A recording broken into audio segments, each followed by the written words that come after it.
Halo Mario Booster, selamat datang kembali di channel Mario Angelo. Akhirnya kita untuk mendapatkan bocoran terbaru dari pihak Warner Bros Jepang yang menampilkan adegan baru dari Shazam Fury of the Gods, khususnya dengan penampilan Wonder Woman yang diperankan oleh Gal Gadot. Kali ini kita punya beberapa teori baru mengenai keterlibatannya di Shazam kedua Fury of the Gods ini. Kita akan bahas semuanya di video kali ini. Oke, sebelum kita lanjut ke video ini, jangan lupa tekan tombol subscribe, karena kalau kalian tekan tombol subscribe dan like video sebanyak-banyaknya, dan juga share video ini ke teman-teman kalian, maka gua akan lebih semangat lagi buat video untuk kalian. So, Mario Booster, let's break down this video.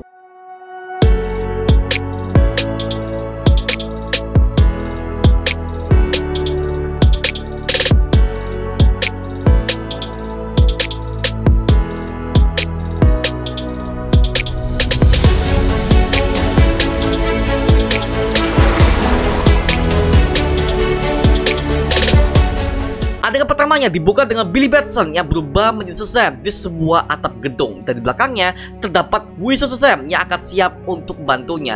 Nah, perlu diketahui bahwa sepertinya Wizard Shazam ini dia tuh tidak akan membantu Billy Batson ini dalam hal kekuatan, karena semua kekuatan ini sudah dia turunkan kepada Billy Batson.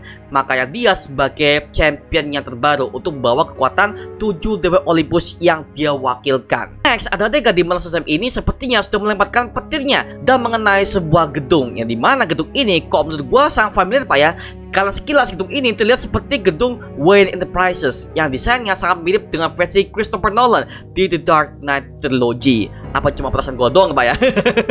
Ada selanjutnya memperlihatkan Hespera, salah satu anak Dewa Atlas ini, mengatakan kepada Wizard Shazam bahwa dia sudah merebut semua kekuatan ayah mereka. Nah, ini masih tidak biku, kenapa para The Daughter of Atlas ini baru bergerak sekarang? Kenapa nggak dari kemarin-kemarin? Karena dari narasinya Hespera ini selalu mengatakan bahwa anak-anak ini gak pantas mendapatkan kekuatan seorang dewa. Nah, gitu. Jadi ini menurut gue nih masih ambigu, apakah hanya kan itu doang atau mungkin ada hal lain. Nah, seperti itu. Jadi kemungkinan bakal ada plot twist di mana para The Daughter of Atlas ini alasan mereka itu kenapa untuk mengincar kekuatan Shazam ini pak? Apakah hanya karena ayah mereka doang atau ada alasan lain mungkin? Well, kita tunggu aja pak ya. Dan di sini kita bisa melihat ada adegan di mana kita bisa melihat ada istana Dewa Atlas yang tepatnya berada di Gunung Olympus, yang dimana desain interiornya sama seperti yang udah diperjelas oleh sutradara David Eisenberg saat presentasi di Fandom tahun 2021 kemarin, dimana di belakangnya terlihat ada patung Dewa Atlas sambil menopang planet bumi, dan di tangannya ada sebuah singgasana utama yang diduduki oleh Hespera.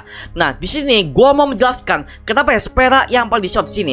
Kenapa bukan Calypso? Kenapa bukan Atia? Kan mereka sama-sama adalah anak Dewa Atlas. Kenapa hanya Hespera doang? Nah, jawabannya adalah karena Hespera merupakan anak tertua dari kedua saudarinya ini. Dan ini kalian juga menjawab mengapa dia paling getol untuk memaksa para Shazam family ini mengembalikan kekuatan mereka ini. Karena Hespera ini merasa dialah sebagai anak pertama yang paling diberikan kekuatan sebesar itu dari mendiang ayahnya. Makanya kenapa dia menduduki tahta itu, karena dialah yang merasa pantas untuk menjadi pewaris dari ayahnya, yaitu Dewa Atlas, seperti itu pak ya.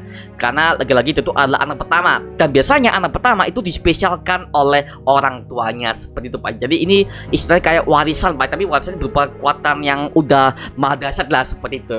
Mungkin ya gitu sih. Oke, lanjut. Selanjutnya kita bisa melihat ada sebuah buku yang terbuka, yang dimana di dalamnya terdapat berbagai macam informasi dari kekuatan para Dewa Olympus yang sudah menyatu menjadi kekuatan Shazam, dimulai dari Dewa Solomon, Hercules, Atlas, Zeus, Achilles, dan Mercury, yang dimana semua kekuatan itu digabungkan menjadi satu dalam tongkat Wizard Shazam. Dan sempat juga cover buku ini terlihat di trailer kedua kemarin, dimana dalam sampulnya ada lambang Shazam di sana. Sepertinya buku ini mereka dapatkan dari perpustakaan yang ada di istana Dewa Atlas yang ditemukan oleh Shazam family ini, untuk memperjelas dari mana asal-usul kekuatan para dewa ini bisa menyatu dalam tongkat Wizard Shazam ini, dan bagaimana juga asal-usul semua para The Council of Wizards yang udah pernah kita lihat di film Black Adam dan juga Shazam tahun 2019 kemarin pak, seperti itu. Jadi well, kemungkinan ini akan menjelaskan bagaimana asal-usul kekuatan Shazam family dari mana, seperti itu. Jadi nggak mungkin hanya dari para dewa yang diwakilkan, tapi pasti ada sejarahnya pak, seperti itu. Jadi well, mungkin kita akan dibuat mengerti bagaimana kekuatan Shazam ini bekerja, seperti itu ya. Next, ada dengan selanjutnya memperlihatkan ketiga anak Dewa Atlas ini, dan juga ada kemunculan seekor naga yang keluar dari salah satu rumah. Nah, ternyata setelah gua amati rumahnya, ternyata ini adalah rumahnya keluarganya Billy Batson, kan terlihat dari segi atapnya, model rumahnya, pintunya juga, model catnya. Ini ini sama seperti rumahnya Shazam Family yang terlihat juga di film Shazam pertama Pak ya, seperti itu. Well, mungkin ini dikirim oleh Calypso karena sepertinya di trailer 1, 2 TV spot ini yang terlihat penunggang naga itu adalah si Calypso ya, makanya dia disebut sebagai Khaleesi ya. Itu Game of Thrones banget, gila. Mungkin Pak ya. Next, kita bisa melihat ada sebuah adegan ketika Shazam dan Hespera ini bertemu di sebuah restoran, dan sepertinya ada berbagai macam perbedaan yang gue temukan di trailer 1, 2 dan TV spot ini, yang dimana di belakang Hespera ini ada beberapa orang yang duduk di paling pojok kiri, dan juga di belakang Hespera ada salah satu Shazam Family yang terlihat. Dan juga kalau kita melihat ya, kostum Shazam Family di belakang Hespera ini dia memakai kostum abu-abu, yang dimana ini udah jelas bahwa ini adalah Shazam versi Eugene Choi, sang keponakan dari Ryan Choi alias The Atom, sang asisten dari Silas Stone yang pernah bekerja di Star Labs, yang udah pernah muncul di Justice League Starter Cut. Karena di kedua trailer sebelumnya mereka ini nggak ada Pak, jadi ya mulai dibelakang beberapa detail kecilnya Pak, seperti itu.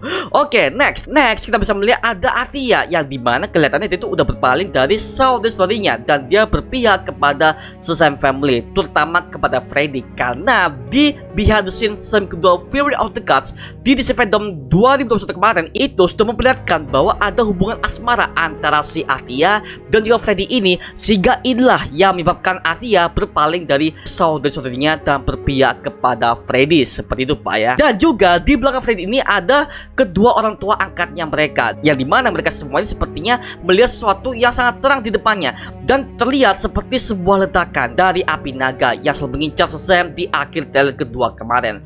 Namun coba kalian perhatikan di bagian Freddy, sepertinya Freddy di sini sangat khawatir dengan Billy Batson yang bertarung sendirian dengan Calypso, yang lokasinya berada di lapangan football di malam hari, yang sudah diperlihatkan di trailer keduanya kemarin Pak ya. Apakah jangan-jangan Billy Batson akan tewas di film Shazam kedua ini? Karena ini nyambung dengan ributnya James Gunn, di mana Secret Levi, pemeran utama Shazam ini masih dilanjutkan oleh James Gunn, dan yang akan diganti itu adalah para aktor anak kecilnya untuk membedakan universe DCU dengan DCU-nya James Gunn. Jadi intinya wujud Shazam utamanya masih sama, itu adalah Secret Levi, tapi Billy Batson dan semua keluarganya ini beda. Nah, teori ini keluar ketika kita podcast kemarin bersama DC Indonesia dan juga Kelantur, dimana kemungkinan inilah yang akan berusaha diribut oleh James Gunn nantinya Pak ya, agar para fans bisa membedakan yang dimana versi DCU Starter Cut dan juga DCU James Gunn. Maybe ya, seperti itu kalau kita ngomongin soal reset, reboot segala macam, mungkin ya seperti itu. Oke, lanjut. Next ada adegan dimana inilah membuat gua tercengang ketika melihat Pak ya, yaitu ada kemunculan Wonder Woman dengan jelas ketika dia memegang tongkat Wisa Shazam dan memanggil sebuah petir. Nah, ini terlihat jelas banget dari adegannya, meskipun durasinya cuma sekitaran 2 detik doang Pak ya, tapi ini jelas dari model tangannya, perisai di kedua tangannya, dan juga bentuk lengannya. Ini udah pasti adalah Wonder Woman versi Gal Gadot yang udah kita kenal di DCU kemarin.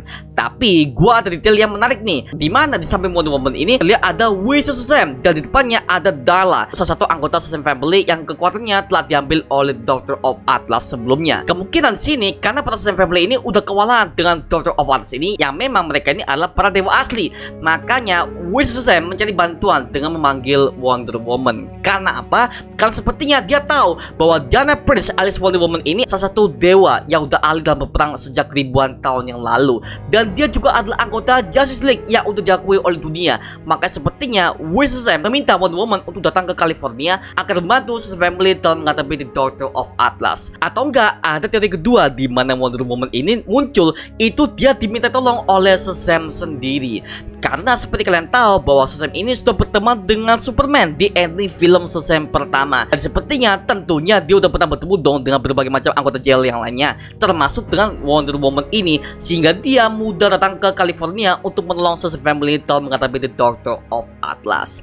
Atau enggak, ada teori ketiga nih, yang kemungkinan besar Wonder Woman datang ke sana karena diutus oleh Bruce Wayne untuk mencari anggota baru, yang kemungkinan bisa mereka rekrut untuk menjadi anggota Justice League. Karena kita tahu bahwa Bruce Wayne memiliki banyak sekali satelit yang bisa memantau semua superhero yang memiliki kemampuan yang bisa dimanfaatkan oleh Justice League untuk menghadapi ancaman berbahaya nantinya. Jadi kemungkinan besar Wonder Woman diutus oleh Batman ke sana untuk membantu dan sekaligus merekrut Shazam ini menjadi anggota Justice League. Yang adegannya juga terlihat di trailer kedua Shazam kedua Fury of the Gods kemarin yang udah sempat kita breakdown sebelumnya Mbak ya, seperti itu. Tapi dengan adanya perubahan DCU James Gunn ini, gue yakin cerita Shazam kedua ini akan dilanjutkan ke DCU chapter 1 nantinya. Karena James Gunn di awal sudah menjelaskan bahwa dari film Shazam kedua hingga ke Aquaman kedua ini akan terus dilanjutkan. Nah, yang berubah hanya dari segi originsnya aja, tapi ceritanya tetap lanjut. Dan memang begitu Pak dari konsep Flashpoint di komik New 52, dimana yang berubah itu hanya dari segi asal usulnya aja, tapi ceritanya ini tetap lanjut Pak, seperti itu. Well, mungkin itulah yang akan diangkat oleh James Gunn seperti itu Pak ya. Dan ini fun fact Pak ya, bahwa orang-orang yang tahu bahwa dunia timeline ini berubah hanyalah The Flash aja. Sisanya mereka tuh nggak tahu Pak. Jadi seakan-akan mereka tuh nggak pernah tahu asal usul mereka tuh dibuat berbeda atau bagaimana. Mereka tuh nggak tahu. Yang tahu hanyalah The Flash doang, karena dia adalah orang yang bisa memanipulasi Speed Force seperti itu Pak ya, gitu. Jadi well, gua harus nangkep sih ini Shazam kedua mau diangkat ke DCU James Gunn karena temanya adalah dewa Pak ya, karena namanya DCU Chapter 1 Gods and Monsters. Jadi gue yakin Shazam kedua ini akan terus lanjutkan ke dalam Shazam ketiga di DCU Chapter 1 nanti Pak, seperti itu. Oke. Dan juga ini bisa jadi Wonder Woman yang akan hadir di DCU Chapter 1 nanti itu akan diperankan sama, yaitu dengan Gal Gadot. Dan itu akan dimulai dengan kisah sebelum dia lahir, yaitu di series Paradise Lost yang akan menjadi series di HBO Max yang menceritakan kisah perebutan tahta bangsa Amazonian dan akan menghadirkan berbagai macam para old gods seperti Zeus, Ares, Atlas dan yang lainnya Pak ya.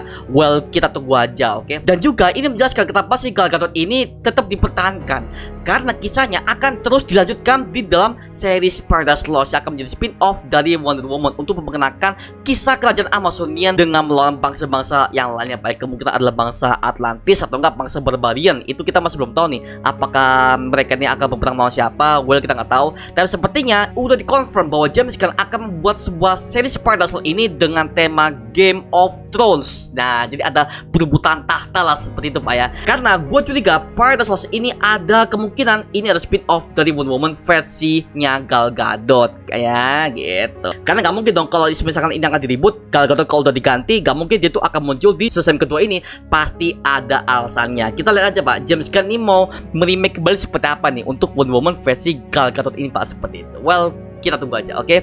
Nah, di NDTV Sport kita bisa melihat ada adegan di mana seorang ibu menaiki mobil dan ternyata mobilnya itu terjatuh dari jembatan California. Lalu tak lama setelah itu Shazam membantunya dan berusaha untuk mengangkatnya dengan jokes yang udah ditampilkan Pak ya.